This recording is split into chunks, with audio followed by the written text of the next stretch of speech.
Dublin City Council is paying up to €150,000 more per new home than private developers. An independent audit of 1,000 Dublin homes found that the council has been paying in excess of 40% more for the purchase of housing. Now, to talk about this issue further, we're joined by James Geoghegan, Fine Gael councillor for Dublin Base South. James, good morning and welcome. Morning, Pat. Thanks for having me on. Give us the bald figures, first of all. How much is Dublin City Council paying and how much would the open market price be? Yeah, so Dublin City Council, according to this report, for an all-in cost of, let's say, a two-bedroom apartment, is delivering it at €486,000 at the top end.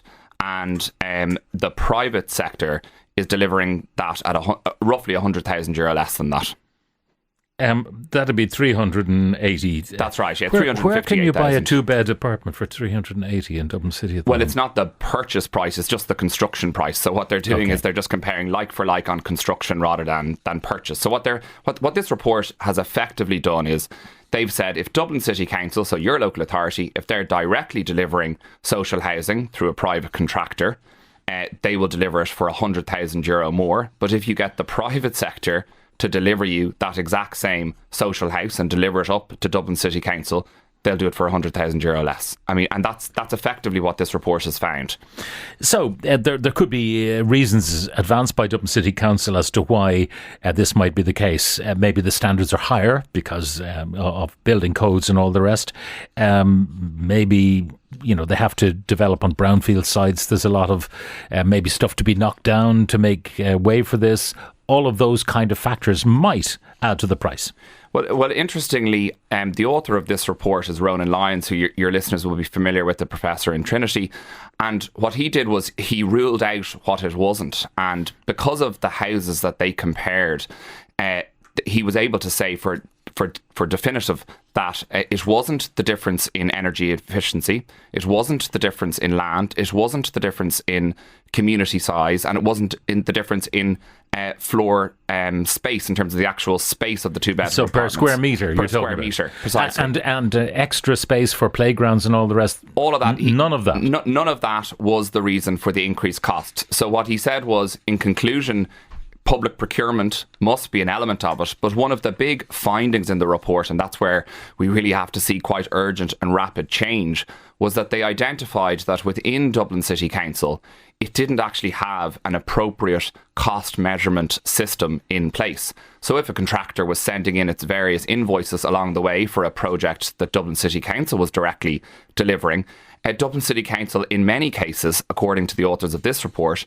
were not able to go back and forth and say, well, look, you're charging this, it should be much less, this is what we did on other projects.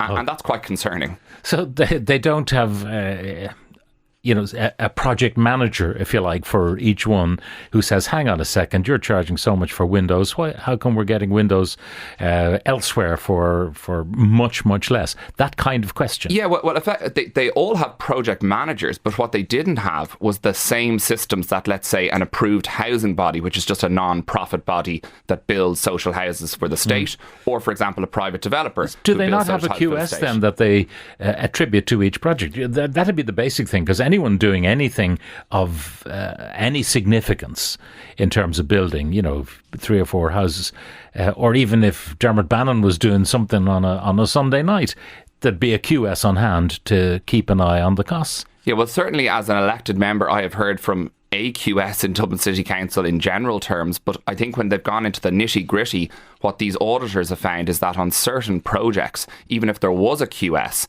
they didn't have the systems to compare like for like costs as projects were developing. And I suppose what's most concerning about this is that into the future, Dublin City Council are actually going to deliver housing directly through contractors at quite a large scale. I'll just give you an example of one site in the Emmett Road in Dublin 8 in Inchicore, the St Michael's Estate Regeneration Project. So the elected members took a decision, it was a Sinn Féin-led council, that instead of a developer developing those houses, that actually Dublin City Council would do so. And we're on track to deliver over almost 600 homes on that site. and they will be cost rental homes. And the big thing about cost rental homes versus social housing homes is that it's really important, the cost of construction, because that will directly impinge on the rent that is being charged. Precisely. So unlike social housing homes where the amount of rent you pay is related to the income that you have, cost rental homes is directly related to the cost that it costs to construct the homes. So if they're paying 40% more, that means that the people who occupy these homes, their bills are going to be 40% higher than they need be. As matters stand, that's exactly what we're heading towards. And what I suppose managers told us back in November when this was being presented is that the findings that have, I suppose, come about from this report are beginning to be implemented. But what I'm concerned about is the requisite urgency in place to actually get these systems in place. And even if you get the systems in place, is it possible for Dublin City Council to deliver directly social homes and cost rental homes and affordable purchase homes for value for money that ultimately will benefit the taxpayer and the user at the end? So there are a number of ways in which they can provide housing. One is to buy from developers. And, there's always that ideological thing saying, we don't want to line developers' pockets and they have super profits where they shouldn't be, and therefore we don't do that, we do it ourselves. But when we do it ourselves, without the profit element having to go into it, because Dublin City Council doesn't have to make a profit on these, they just have to get them up and running and occupied, that it costs 40% more when they do it themselves. So why ever do it yourself? Yeah, and I think... Because, the political arguments are coming again and again. Why don't councils build themselves? Why don't they have building yards and employ loads of foremen and workers and all the rest of it? And the reason is that they can't do it very well. Yeah, and look, I as a councillor, I've lived through that quite a lot on a number of big projects where major projects, so O'Devaney Gardens, Oscar Traynor Road, Emmett Road, they get delayed because of these rows that happen politically. I think the public debate has been skewed. And what I think there's a middle way here, because nobody is saying that local authorities should not be directly delivering houses. We need every stream to deliver houses. But what we have to do is get our own house in order. And we can't say and continue to say, well, it's the Department of Housing's fault, or it's the Minister's fault, or it's public procurement's fault. As the major local authority in this city, we have to get our own house in order to, even if we can't match the private sector delivery, that we can at least start to reduce the costs, particularly at a time of continued rising inflation. And one of the, I suppose, another big key finding in this report is that in other local authorities and across Europe, at a time of rising inflation, if you have the proper cost management systems in place, you're able to take the inflation out. So as building costs rise, adjusted to inflation, you're able to say, well, look, that is because of inflation, or that's because a little bit extra is being added on here, and you can fight back and forth between the contractor. And that's going to be so important as we deliver more and more houses in the coming years.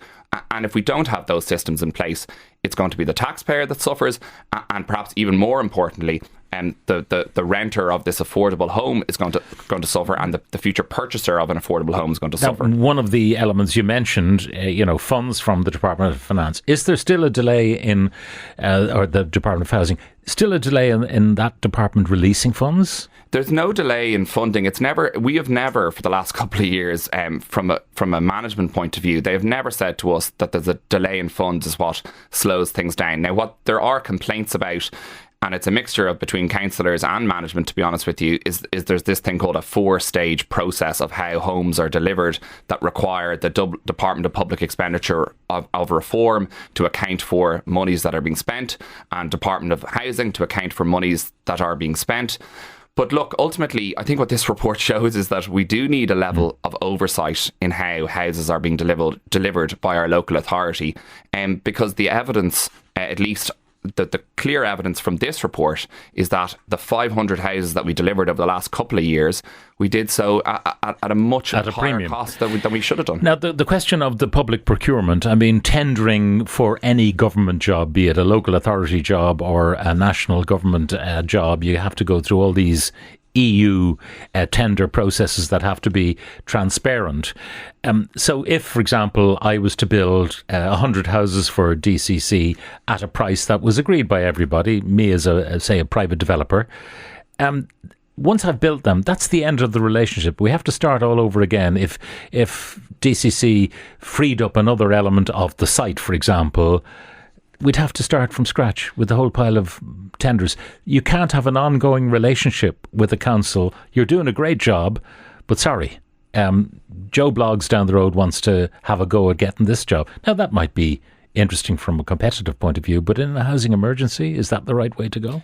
Yeah, and I mean, one of the things that management, in fairness, have said to us all along is that unlike private developers, they can't have these relationship building, they can't have these economies of scale that you might have because you've got loads of projects coming down the road.